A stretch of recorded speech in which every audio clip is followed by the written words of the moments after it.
왜 일산과 분당 똑같이 일기 신도시인데 집값이 이렇게 2배 차이가 났냐. 기존에 부동산 말씀하시는 분들은 이분들이 말하지 않는 것이 있다 생각이 들었어요. 빠진 게 있다는 생각이 들었습니다.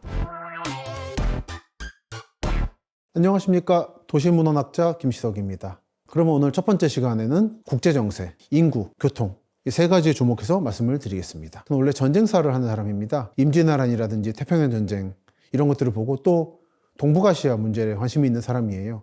제가 한국을 바라보는 관점은 기본적으로는 동북아시아 속의 국가로서의 한국입니다. 한국이란 나라가 21세기 들어서 세계 10대 강국까지 올라가는 과정에서 어떤 사람들은 한국인의 DNA가 우수해서 라든지 그런 내재적인 요인을 많이 말을 하는데 저는 그런 거는 좀 세게 말해서 헛소리라 생각하고 기본적으로 국제관계 속에서 특히 자유민주주의 진영의 최전방에 놓여 있는 국가로서 제도의 혜택을 받아 이렇게 성공했다고 보고 있습니다.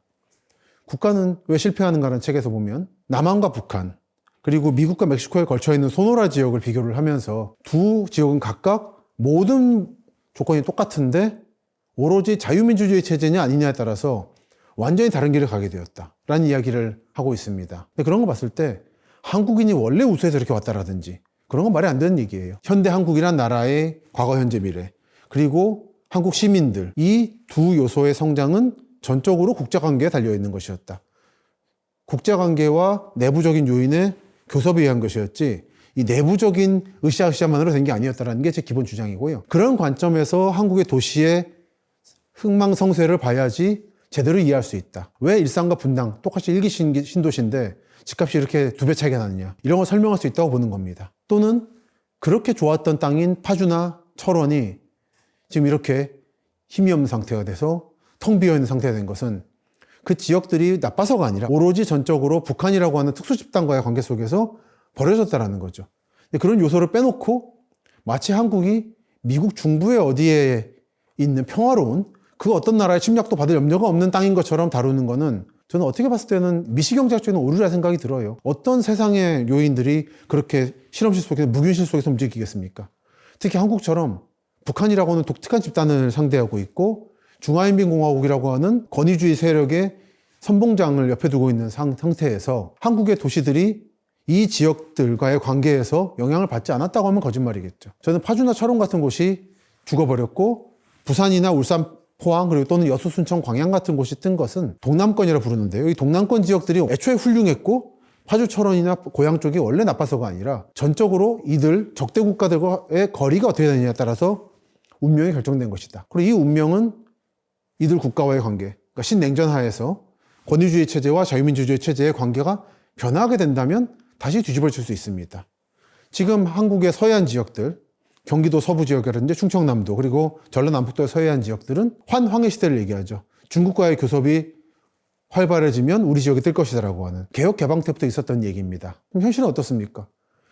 러시아가 우크라이나를 침략하면서 국제적인 제재에 들어갔고 최근에는 북한이 잇따라 위성이나 미사일을 발사에 성공하는 것이 러시아 측의 원조와 배경이라는 얘기도 있죠. 이런 것들이 하나하나가 신냉전 하의 풍경인 것이고 여러분이 살고 계신 지역의 현재 모습 그리고 미래 모습을 결정짓고 있는 것이다. 그렇기 때문에 저는 도시 얘기를 할 때 국제정세 그리고 전쟁사적인 관점을 도입해서 말씀을 드리는 거죠. 저는 물론 기존에 부동산 말씀하시는 분들의 이야기에 대해서 충분히 공감을 하고 많이 배우고 있습니다. 근데 그런 중에 이분들이 말하지 않는 것이 있다 생각이 들었어요. 뭐 숨긴다거나 거짓말한다는 게 아니라 원래 이분들의 영역에서 다루지 않는 거다 보니까 빠진 게 있다는 생각이 들었습니다. 기존의 부동산 담론은 크게 3가지가 있었던 것 같아요. 하나는 당연히 토목이고 하나는 법률이고 하나는 경제학인 거죠. 제가 방금 말씀드린 것처럼 국제정세나 군사적인 문제가 이 속에는 들어갈 여지가 없는 겁니다. 근데 그런 관점에서 봤을 때 당장 현실에서 삐걱거리는 것이 성남에 있는 서울공항, 수원 군공항 이전 문제 또는 대구 군공항 문제 같은 거를 너무 나이브하게 보시더라고요. 그냥 정부가 옮긴다고 발표했으니까 옮길 건데 정치권이 조금만 노력하면 빨리 움직일 것이고 그러면 우리의 부족한 택지 문제가 해결될 것이다. 그런데 조금이라도 국제정세를 알고 미국의 대유라시아 전략을 이해하고 있고 한미관계를 이해하고 있다면 그렇게 말을 못합니다. 부동산 얘기를 할 때 그런 말씀을 드려요. 이런 건 쉽지 않다 옮기는 게. 성남 서울공항은 아마 못 옮길 거라고 봅니다. 근데 이런 거를 정치인들까지 자신들의 공약에 활용을 해왔죠. 옮길 수 없습니다. 그리고 옮긴다고 하더라도 아마 반세기는 지나야 될 거예요. 최근에 옮기기로 확정된 군공항이 하나 있죠. K2라고 하는 대구 군공항. 이거는 경상북도 군위를 대구에 통합시키는 대신에 그걸 옮기기로 했습니다. 물론 경상북도 의성에도 걸쳐 있는데 화물터미널을 의성에 지어주기로 했다가 말을 바꾸는 바람에 지금 난리가 났습니다. 좀 복잡한 상황인데 어쨌든 이거는 옮기기로 했어요. 했는데 수많은 오해들이 거기에 도사리고 있습니다. 하나는 대구에 가보면 10년을 보고 있더라고요. 10년이면 옮긴다. 그런데 조금만 앞당기면 8년이면 되지 않겠나라는 기대심리까지. 마치 GTX가 지금 삼성역이 공사가 늦어져가지고 28년에 삼성역 개통하면 빠른 거거든요. 근데 제가 사람을 만나보면은 25년, 6년 얘기를 해요. 정부가 그렇게 말했으니까 하겠지라고. 저 공무원들이 토목공사 대신들 줄 것도 아니고, 공무원들이 한강물 막아줄 것도 아니고, 그런 게 아닙니다. 현실이란 거는. 특히 대구 군공항 같은 또는 수원 군공항 같은 미군이 쓰는 공항은 한국 정부가 관리하는 게 아니라 미국 국무부가 하는 거죠. 국방부하고. 그런 합의하에서 움직이는 거라 대구에서도 뜻있는 분들은 20년 보세요. 그리고 제가 출처를 밝힐 수 없는 요로에서 들은 얘기로는 30년 보더라고요. 그러니까 확정된 게 그 정도입니다. 하물며 성남 서울공항이나 또는 수원공항 또는 김포공항이 수도권에 아파트 부족하니까 옮기면 되겠죠라고 하는 거는 너무나도 나이브하거나 거짓말을 하고 있는 겁니다. 근데 이런 것들을 부동산 업계에서 말을 안 하시더라고요. 이건 이분들이 저는 거짓말한다 보진 않고요. 이런 관점이 없었다 보니까 놓친 거라 생각합니다. 그래서 하나는 이제 안보 문제, 국제정세 문제가 중요하다. 이게 개입된 사례가 동남권인 거죠. 제1제철소가 포항에 만들어지고 제2제철소가 광양에 만들어졌죠. 흔히 영호남 차별이라 그러는데 공장이 없는 거는 전남 서부 지역이고 전남 동부의 여수, 순천, 광양은 한국의 일대 거점입니다. 공업 거점. 한 번이라도 여수 석유화학 단지를 보시고 광양제철을 보신 분들은 전라도가 차별받아서 공장 없다는 말씀 못 하세요. 그리고 심지어는 포항에 있는 제1제철소의 인력들이라든지 기술을 광양으로, 전라남도로 옮기려고 해서 포항이 난리가 난 상태입니다. 영호남이 뒤집어져 있죠. 그러니까 정치적인 관점으로만 세상을 바라봤을 때 이런 놓치는 것들이 있다. 산업에서 봤을 때는. 근데 이거는 정치 문제가 아니었다는 겁니다. 영남 정치인들이 잡았기 때문에 자기 지역에 공장 갖다 줬다라는 게 아닌 거예요. 이거는 북한에서 가장 멀고 평양에서 가장 멀고 베이징에서 가장 먼 거리에 공장을 놓겠다라고 하는 거였죠. 그래서 조선소가 거제에 있는 거고 울산에 있는 거고 포항에 있는 것이고 특히 광양제철소 말씀을 드린 게 70년대 말에서 80년대 초에 제2제철소를 어디 지을까로 고민이 많았습니다. 그때 유력했던 것은 지금 포항 현대제철이 있는 당진 아산 요 라인이었습니다. 아산 국가산업단지 쪽. 마지막까지 거의 다 갔는데 산업부는 거의 그걸로 승인했었어요. 그랬는데 전두환 대통령과 포항제철을 만든 박태준 회장이 광양을 만들어야 된다고 해서 광양을 만들고 땅이 뻘이에요. 남해안 쪽이. 개펄입니다. 근데 이거를 연약지반이다 보니까 굉장히 촘촘하게 연약지반 보강공사를 해야 됐어요. 그러니까 북쪽에는 땅이 남아 도는데 공장을 안 지었고 남쪽은 땅이 없어가지고 개펄을 땅으로 바꿔가면서까지 철강이나 조선이나 방위산업을 놓고 있는 거는 이쪽이 땅이 좋아서가 아닌 겁니다. 연약지반이 뭐가 좋겠어요. 맨날 지금 연약지반에 부실 공사 얘기 나오는데 그게 아니라 오로지 이건 국제정세로 봤을 때만 이해된다는 겁니다. 특히 이제 전라도 분들이 말씀 많이 하시는데 영호남 차별 때문에 전라도에 공장이 없다. 경상도는 공장도 많고 상업적으로도 번성했는데 서해안 지역은 차별받고 있다 말씀하시는데 45년 8월 15일 전에는 이 황해는 말하자면 일본의 바다였어요. 일본의 괴뢰 정권들이 중국 대륙에 있었고 그리고 관동주 같은 곳은 일본의 직할지였고 조선은 일본 땅이었으니까 여기는 일본의 바다여서 아주 자유롭게 왕래를 했습니다. 45년 8월 15일 이후에도 자유중국이 있다 보니까 국민당이 있다 보니까 아주 자유롭게 오고 갔습니다.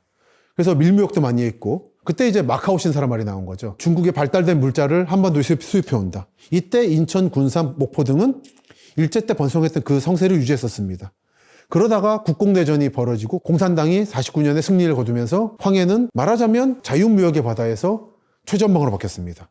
공산진영과 자유진영의 전방으로 바뀌었어요. 그리고 한강은 가로막혀버렸죠. 북한과 남한 사이에서 선박 운행이 중단돼 버리고 순식간에 뒤집어진 겁니다. 이게 서해안 지역의 도시들이 발달을 멈춰버리고 쇠락해버리고 마치 야외박물관처럼 지금 방치돼 버리는 그리고 공장들이 들어오지 못한 가장 중요한 요인인 겁니다.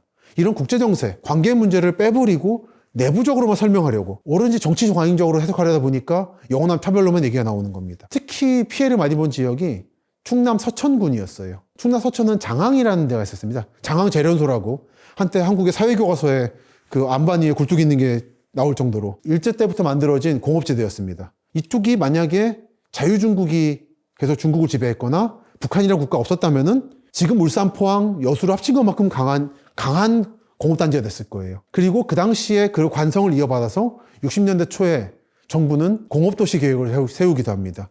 인구 8만 명의 도시를 만들겠다는 거였어요. 하지만 무산돼 버렸습니다. 또 80년대가 되면 다시 한번 군산 지역과 장항 지역을 묶어서 군장 국가산업단지를 만든다는 계획을 세웠습니다. 하지만 장항, 서천은 버려져 버리고 군산만 개발된 게 지금의 군산산업단지고 그걸 남쪽으로 내려서 개발한 게 지금 새만금산단인 거죠. 이런 식으로 북한과 중국에 가까운 평양과 베이징에 가까운 쪽이 계속 버려진 것들은 그쪽에 땅이 나쁘거나 그쪽에 사람들이 나쁘거나 이런 게 아니라는 겁니다.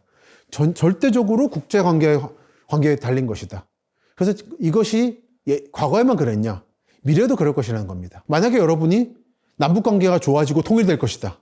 또는 중국과의 관계가 획기적으로 좋아질 수 있다 믿으신다면 지금이라도 연천, 초론, 파주 또는 충남 서해안의 태안 같은데 또는 군산, 장항 같은 데 투자하시는 게 맞습니다. 근데 저는 그렇게 생각하지 않거든요.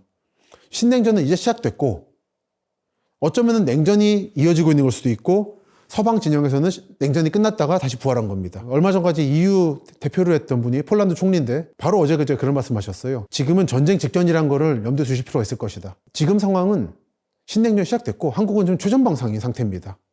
60년대에 그런 문화혁명하에 중국을 맞서기 위해서 미국은 한국의 강화도부터 전라도까지 서해안에 수많은 미군 기지들을 만들었습니다. 레이더 기지를 만들었고 그리고 미사일 기지, 나이키 미사일 기지를 만들었어요. 그 흔적들을 하나하나 보면서 답사를 하고 있는 중입니다. 근데 그족분들이 잘 모르시더라고요. 그런 것들을. 본인들이 최전방이었던 걸 모르세요. 북한과 관계만 최전방이라고 생각하시더라고요. 중국이 민주주의 국가가 되지 않는 한 이 관계가 근본적으로 해결되지 못할 것이다. 다만 그런 압박에도 불구하고 서울이 가지고 있는 흡인력이 워낙 세다 보니까 그리고 플러스 서울부터 현재 천안 아산까지 내려가고 있는 삼성으로 대표되는 반도체 라인이 워낙에 강고하다 보니까 그런 지정학적인 열쇠, 또 요즘엔 지정학보다 지경학이라는 말을 씁니다. 지리경제학. 아직 한국은 그게 낯서신 것 같아서 그 단어로 쓰지는 않습니다만 사실 제가 드리는 말씀이 지금 지경학적인 말인데 이 지경학적 관점에서 이 열쇠를 무릅쓰고라도 서울 주변에 살겠다는 사람들이 몰려들면서 서산, 당진, 천안, 아산 또는 파주, 고양까지 개발이 되고 있는 거죠. 그리고 이런 요인에는 북한의 대남 전략, 세계 전략, 대미 전략의 변화가 있습니다. 그전에는 북한이 오로지 재래 무기로만 남한을 공격하려 했었어요. 기술이 없으니까. 그래서 김일성 때부터 개발을 했던 게 핵무기였죠. 남한 측이 돈을 줘가지고 북한이 핵무기 만들었다는 거, 그거는 프로파간다고요. 북한이 이미 50년대부터 핵무기 개발을 했습니다. 그거는 여야 관계 없는 거예요. 그거를 저는 그런 논의를 하는 자체가 한국 정부가, 한국 시민들이 너무 내부적인 문제만을 가지고 세계를 바라보려는 오류라 생각하는데 북한은 기본 목적이 핵무기 개발이었습니다. 그럼으로써 열세에 놓인 미국 관계라든지 남한 관계에 대해서 일시의 우위를 점하려는 거였죠. 그래서 핵을 만들고 여러분은 못 믿으시겠지만 북한은 본인들은 침략당한다 생각을 합니다. 자기들이 남침을 했는데 자기들 가르치는 교과서에 대해서 북침이라 말하죠. 그런 것처럼 언제나 공격당한다는 공포가 있어요. 그래서 핵을 만들면 우리를 못 건드릴 것이라 생각을 합니다. 더불어서 남한과의 체제 경쟁에서 이제 상대가 안 되기 때문에 핵을 만들어서 일시의 우위를 가지고 남한 전체를 사정권에 놓고 미국과 협상을 하겠다는 계획인 거죠. 이게 뭘 말하냐면 예전에는 중부권만 위험했습니다. 서울, 경기권만 위험했어요. 외교관들이 그런 말 하잖아요. 서울에 와 있는 외국 외교관들이. 자기들은 북한이 쳐들어오면 도망갈 생각 안 한다고. 왜냐면은 일단 죽고 시작할 거라서. 서울 인구 중에 300만 원만 죽고 시작할 겁니다. 북한이 쳐들어오면. 해외 사람들이 신기해하는 게 어떻게 한국인들은 저렇게 북한이랑 이상한 나라가 위에 있는데 그렇게 아무것도 없는 것처럼 살고 있냐고. 그래가지고 나갈 수 있는 영역이죠. 어쨌든 재래 무기로 공격을 해온다는 전제하에서는 남쪽은 안전하고 북쪽은 위험했습니다. 그래서 모든 기간 산업을 남쪽으로 밀어넣은 거였죠. 구미 같은 것도 사실은 공업으로서 입지가 적합하지 않은데 물도 부족하고 공업도시가 된 거죠. 물론 박정희 대통령이 자기 정치적 고향의 기반을 만들겠다는 것도 있지만 남쪽이기 때문에 가능한 게 있었습니다. 하지만 그런 우위가 깨지고 한국의 미래의 핵심 산업인 반도체가 지금 남쪽에 있는 구미나 창원 이런 데가 아니라 경기도에 만들어지고 있는 거죠. 요즘 경기도 특산품이 반도체라 그러잖아요. 이런 자체가 지금 정세가 바뀌고 있는 겁니다. 핵무기의 위협하에서는 모든 지역이 평등해진 겁니다. 북한은 핵을 포기하지 않는 겁니다. 여러분 아시잖아요. 북한은 핵을 포기하지 않을 거고 이 상태는 오래 갈 겁니다. 그리고 전쟁사적으로 봤을 때, 군사학적으로 봤을 때 지금 상태는 평화는 아닌데 안정기입니다. 평화와 안정은 다른 거예요. 지금은 안정기에 접어들었고 아무도 현재 상황을 바꾸고 싶어 하지 않습니다. 이 상황이 저는 아마 100년 갈 거라 봅니다. 그런 전제 하에서 오히려 중부권에 대한 재래무기 압박이 줄어들다 보니까 그렇게 개발하고 싶었던 안달이었던 양주나 파주나 이런 곳들이 개발되기 시작하는 거죠. 그리고 그 여파로 그렇게 북한의 위협을 받고 있었던 스파이 침투의 위협이 있었던 서산, 아산, 당진까지도 개발이 되고 있는. 제가 이번에 쓰고 있는 책이 핵심 지역이 화성, 평택, 천안, 아산, 당진, 서산인데 이쪽은 한국의 미래 땅입니다. 북한과 중국의 위협에도 불구하고 좀 개발될 거란 얘기인 거죠.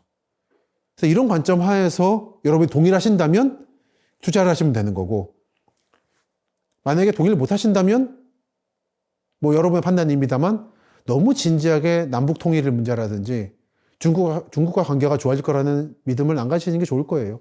여러분들 요즘 해외 뉴스 많이 보시잖아요. 지금 당장 제가 오늘 이 방송 녹화하기 위해 오는 중에 봤던 게 처음에 휴대폰 산업이 발달했을 때 미국 정부가 애플 같은 데들이 중국에 부속 공장 짓는 거를 방치했다가 큰 코로 다쳤습니다. 특히 코로나 때 많이 그랬죠. 그래서 AI 관련으로는 절대로 중국 측에 공장을 못 짓게 하겠다고. 이건 디커플링입니다. 심지어 냉전 때에도 미국은 소련에 미를 수출했어요. 그때도 교류를 했었습니다. 하지만 교류를 한다고 해서 그게 평화는 아니었어요. 그런 관점에서 대중관계, 대북관계를 보시고 여러분이 어느 도시를 땅을 구입하시거나 집을 구입하시거나 어디에 거주할 것인가를 생각해 보시는 게 좋을 것 같습니다. 오늘 첫 시간에는 제가 도시를 바라보는 미래를 보기 위한 조건으로서의 국제정세와 도시의 흥망성쇠의 관계에 대해서 말씀드렸습니다. 중간중간 제가 메가시티, 대서울권, 중부권, 동남권 말씀을 드렸는데요. 앞으로 한국의 인구가 3대 메가시티로 집중되고 나머지 지역은 안타깝지만 흥망성쇠의 쇠 단계에 들어갈 것으로 보이는데요. 그 말씀을 좀 자세히 드리면서 특히 한국 인구의 이미 절반이 살고 있고 더 많은 인구가 모이게 될 대서울권에 집중해서 말씀드리겠습니다. 그럼 다음 시간에 뵙겠습니다. 수고하셨습니다.